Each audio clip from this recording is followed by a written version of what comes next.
Hey bag makers, welcome back to my channel, Handbags with J. Christine. Today we're going to talk about the differences between real leather and vegan leather, so let's jump right in.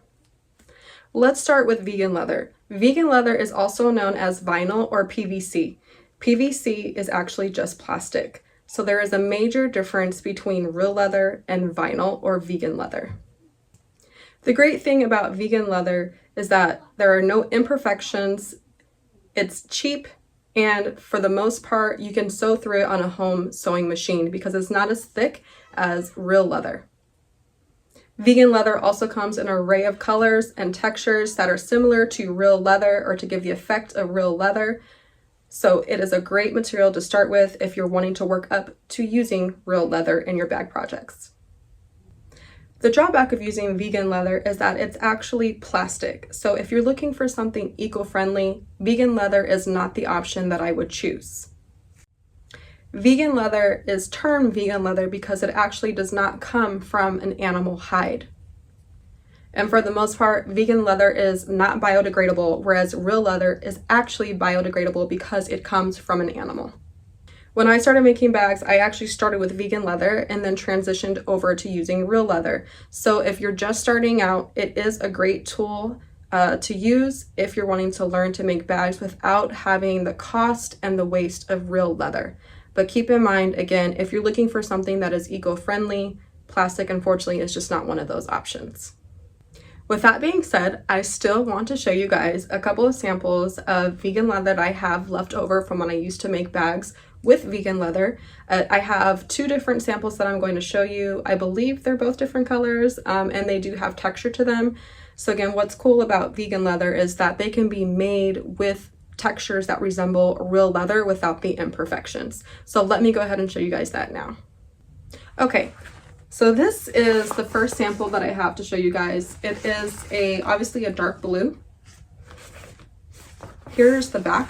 So it just has a backing onto it. If you're going to use vegan leather, you definitely want to choose something that has some type of backing to it. Otherwise, this becomes very, very stretchy and it is a pain to work with and it actually doesn't hold up very well. This also has a slight texture to it, as you can see here. There's no imperfections as a true leather hide would have, and it's rather thin. And this is something that would go through a home sewing machine, although I would still use a heavy-duty sewing machine on this. As you start to bulk this up and get layers, it can become pretty thick. Let me show you the second option that I have. This next piece of vegan leather that I have almost resembles a cow hide.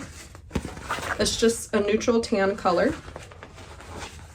This also does have a backing that matches the front, obviously. So I'll give you guys an up close of the back. And here is the texture of this piece of vinyl here. Again, this has no imperfections, and also this can be bought by the yard, where leather is by the square foot. So it's a little different. So let's go ahead and talk about real leather, which is what I use now and what I love. Okay, so let's hop into talking about real, genuine leather. So leather is a piece of hide that comes from an animal. Most of the time you're going to see your hides coming from a cow or a calf, but there are also other animals that leather hides come from, such as lambskin. There's suede, such as pig suede. There's alligator or snake, things like that. And there's also different types of furs. And to set the record straight, most of the hides that are sourced and purchased are byproducts of the meat industry. So what does that mean? That means that the animal is not solely used for its hide. The animal has usually been used for its meat, and the hide is a byproduct of that. A few other differences between vegan and real leather is that real leather is going to most of the time have imperfections. So you're going to have maybe some scars or scratchings that were on the animal. You might have holes in your hide, but that's natural to a true leather hide. And just because it's a true leather hide, don't think that you don't have options of colors and textures. There are plenty of options of colors and plenty of options of textures. So let's talk about that now. The two different types of hides I'm going to talk about is chrome tan leather and vegetable tan leather. The differences are how the actual leather hide receives its color.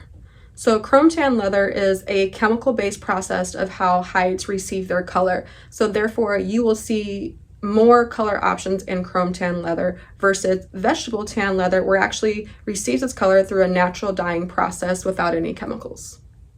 Real leather also comes in different types of thicknesses, and that is measured out or weighed out by ounces. So you can have anything from less than an ounce all the way up to 14 ounces, at least that I've seen. It may even go to, I think, actually 22 ounces. I'm actually not sure how high or how thick you can get a piece of leather, but I definitely know for sure 14, 16 ounces, again, possibly up to 22 ounces. I could be wrong on that part, but for sure 14 ounces. So let's talk about, or let me actually show you some pieces of leather. All right, so this first hide that I'm showing you is a lambskin that I purchased. It is, I believe, chrome tanned. I'm not 100% sure anymore because it's been a long time since I purchased this hide. And this hide has been used, so it's not a full hide. But this is for sure a lambskin. It's a neutral color. There is a texture to it. And the backing is flesh. You can see that there are slight imperfections in this hide, holes. It's not as smooth here. The back even, you can see, has some imperfections on the back. But all in all, this is a pretty good piece of hide.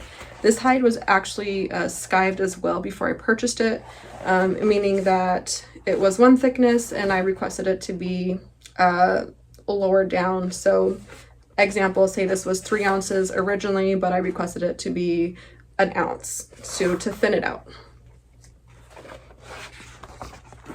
And most of the time it's stamped on the back here. And there you go. That's your first piece of real leather. Let me go into the second one. This next hide is a lot thicker, and this is a vegetable tan hide. So remember, vegetable tan leathers receive their color through a natural dyeing process. This is a really pretty blue, dark blue. This is a 5-ounce leather. So that's approximately what 5 ounces of leather thickness would look like. It's a smooth texture.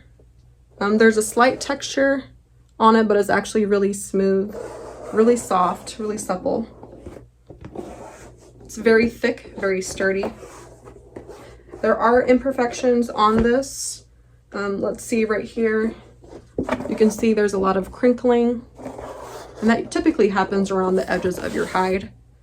I'm trying to see if I can find some holes. I thought I had holes on this one, but I may not have any.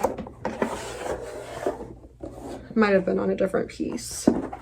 And sometimes they can have scratches and stuff on the front side, but this was actually a really nice hide as well. So there you go. You have vegan leather and you have real leather options. Okay, handbag makers, I hope this video was helpful to you. It was educational. I hope has given you some insight on the differences between vegan leather and real leather. I hope it helps you choose where you want to start with, what you actually want to use and don't want to use. Please feel free to reach out to me with any questions in the comments below, or you can reach out to me via email or on my website pages, my Instagram page, things like that. So I will post those here. Until then, make sure you guys subscribe, you like this video, share this video, get the word out there about handbag making, and I will see you guys next time.